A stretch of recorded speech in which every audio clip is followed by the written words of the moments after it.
Sydney. Safe within the world's largest natural harbour nests a rich architectural language connected through some of the most incredible feats of engineering and architecture the world has ever seen. Seamlessly blending life on and off land, the culture of Sydney is energised by its waterways. The architecture fully embraces its maritime location with concrete sails and ferry docks. Nature's waves and man's design have populated this beautiful landscape with nautical themes. From Darling Harbour to Bondi and Manly Beach, I'm going to explore some of Sydney's most iconic architectural landmarks if I can stop myself from getting lost along the way.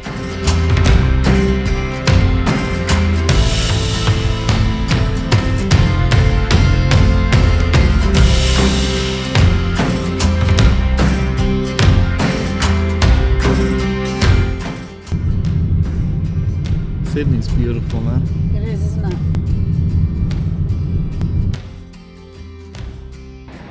My lovely Aussie relatives have just dropped me off here, and they dropped my cousin off at uni, and I guess she's my auntie in I don't call her that at work, and now they've sent me on my way down to Darling Harbour, which is where I'm trying to find now, but maybe I took a wrong turn. I'll find it, I'm sure, I promise.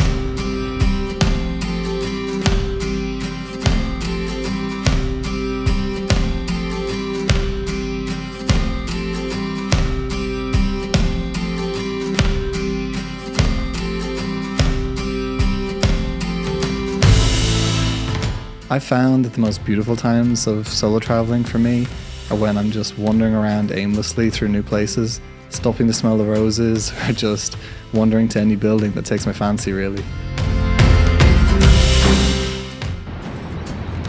So I think I'm right in saying this is Darling Harbour. I went on a very backwards, very backwards journey to get here, but not so bad.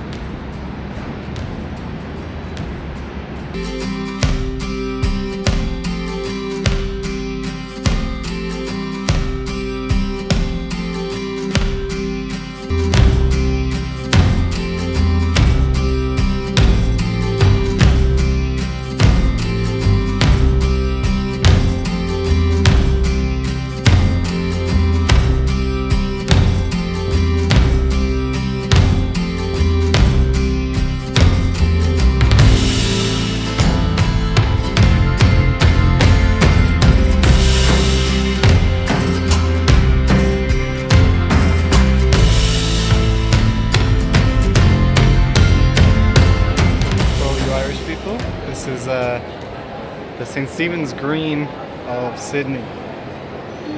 It's called Queen Victoria Building. I had to go outside and check that because I wasn't sure. I randomly walked in here and it's beautiful. I'll show you around.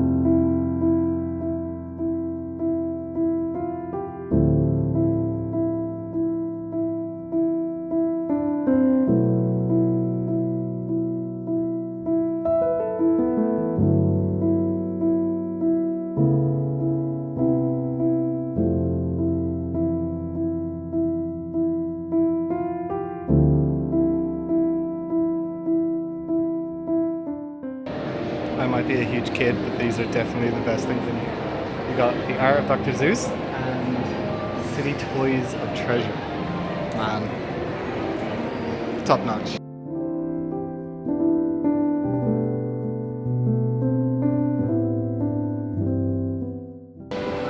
I'd really recommend coming up to this top floor here. We have the Leica store just here, and go in there, guys. The people are so nice. They sat there and talked to me about photography for a good 20-30 minutes, and they were showing me different techniques with my camera, and they were showing me different examples and how to get this effect or that effect. And there was two guys in there. They were really kind. They have the Hobbyco, which is a Aborigine art store, and some of their stuff is really nice.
now we're meeting John. We're going out on the boat. Gonna go sailing. Might find it easier to like getting in and backwards. Hi there. This is the boat. You should have the. So you go through there. There's the head. There's the bow. Sleeps two. That sleeps too. Yeah. You sure? Snugly. Toilet in there. The head. Lovely. Kitchen here. Here you can sleep. One there, and another one back there and down there. So, whoops. Someone sleeps in there? It's all full of rubbish. Yeah, it's all full of rubbish. Yeah. So Brilliant. that's it. Make yourself at home. I am a little bit too tall. Yeah. Are you gonna back off? Bye. Bye. And we're off.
Finally made it to Bondi Beach! Oh my god, it's so jealous. It's a nice cold winter's day. Beautiful and surfers. Man, the sand's actually really cold. There he is. In Bondi Beach.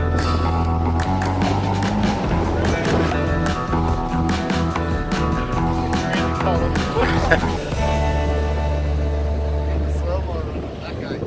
Yeah. I'd actually forgotten the plan was today to come to Bondi, so I didn't bring any of my swim trunks or anything, but we were walking down the beach and I said, look, and it is cold, guys, it is really, really cold, but I said, look, that old dude's after going in, this guy, and he's gone on in just his jocks, and I said, oh look, if I had a towel, I'd do that. And John's gone, oh, I've got two in the car. So I'm like, oh man. So he's gone off to get the towels and I'm gonna strip down and head in there in the freezing cold. Here's John coming with my towel. guys. Lovely. Nice Winterstone swim. Now he's trying to swim to New Zealand. I wonder if he'd start coming in if I yelled out shark. Should try that really, shouldn't I? Who is that? She's not on the list. Let's get her name. Oops. We've even got the Australian Navy in the background.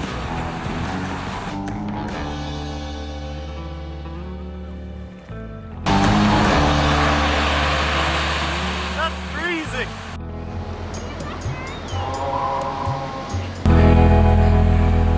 Sorry? That's freezing! Lovely. After I'd wondered. That evening, I visited the world's largest steel arch bridge.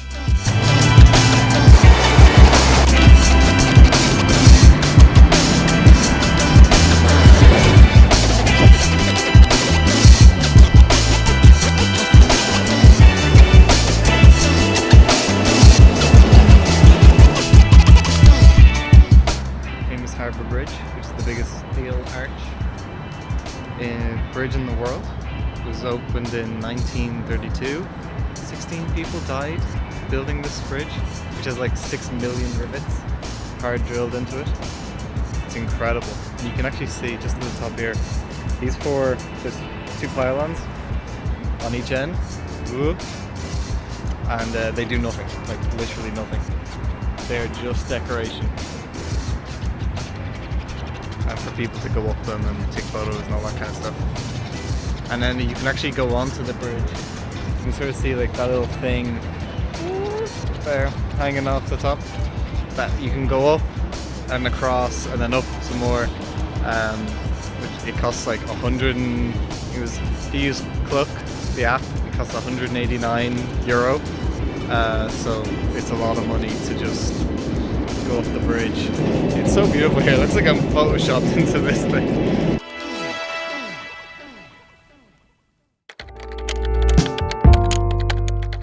The next day, I took the ferry from Manly. Now, on my last day in Sydney, I was finally going to visit my most anticipated piece of architecture for my entire trip, the Sydney Opera House.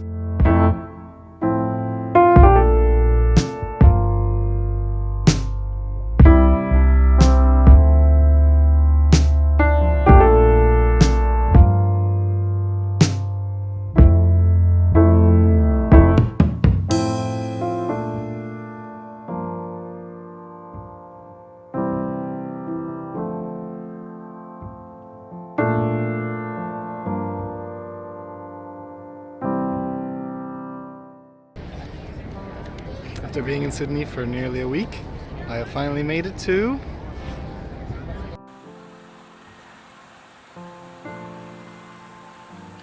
it's the little architect in me going crazy right now. Love that stuff. The Opera House itself was only meant to take 4 years to build, but due to all of this, it took 14 years with, I think it was over 1 million tiles. And the competition was a competition obviously, like most huge buildings are. And it was done in 1956 with Jørgen Utzon from Denmark winning it. And he's only paid like $5,000 or something to for his piece, when there was like 233 other entries submitted for it. Obviously this one won, thankfully, as it's incredible. And his initial costing for it, and this is like pretty common for architects to do. Because it's not really our job to be costing the building. That's for quantity surveyors and all those kind of people. But it was initially 7 million, and it cost something like 102 million in the end. Jorn quit the project in 1966 because there was a new government basically in Australia, and they wouldn't pay him for continuing with the work. So he quit, and there was like big riots and like protests in the street and everything to get this guy back. but he left. He went home and back to Denmark, and they completed the project then in 1973 with Queen Elizabeth II coming over to announce its grand opening, and awarded him an Australian architectural medal for the project, but he didn't even come to like claim it or do anything. So there's a bit of a grudge, I suppose, with the architect and his most famous work. Although certainly his most famous work, I don't think it's my own personal favourite, which is a very controversial opinion. I prefer more personal architecture rather than these big sweeping statements more so than anything else. Like I prefer his Can Liz house in Mallorca, for instance, which he lived in for 20 years and actually built himself. Actually, I like that one. I mostly just like one window in it, if I'm 100% honest with you. But that one window is the light that goes through there and opens up the entire building that he has in itself, that he created for just the living room, with the stone seats that are made just into the floor, you can't move them. And he lived there for 20 years before he made the Can Fellas house, which is also in Mallorca, which is a big improvement, if I'm honest. Like that one I really, really love. You can check them both out and I really recommend you do. You can see as his architecture evolves, they are very similar in his style, but they certainly have a more homely feel in the second house and a more livable feel.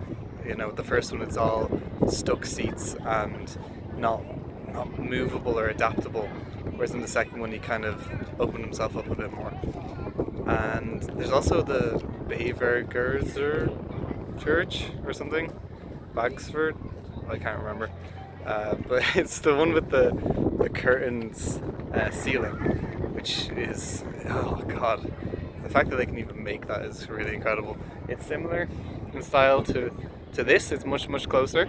It's just north of Copenhagen somewhere. Look, you can't not come here if you come to Sydney. It's a must. Architect, not architect, you gotta just come and enjoy it all.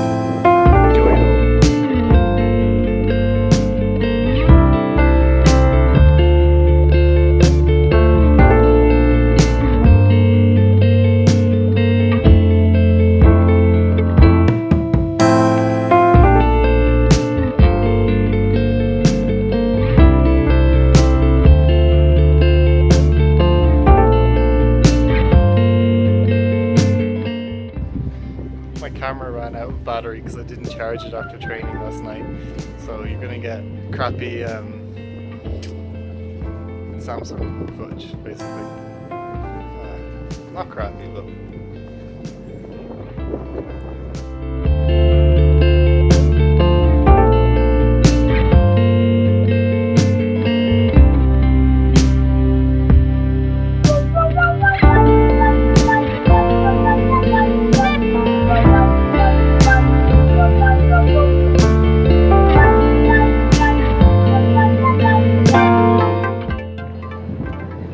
see the wonderful lights at night, see it all lit up, and it looks fantastic. I'm just running off now because you can sort of see, maybe you can't, just over there, there's a couple, they were taking their wedding photos, and I stole some shots because they looked amazing. How often are you going to get to see them? So now I'm running off before someone gets back to me. The shape and form of the Sydney Opera House tells you all you need to know about the Sydneysiders it represents. An empathic, innovative, humorous people with a great connection to life, history, and the sea.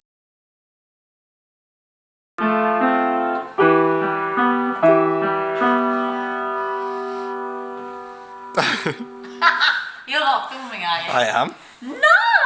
Come on. No. Again, go on.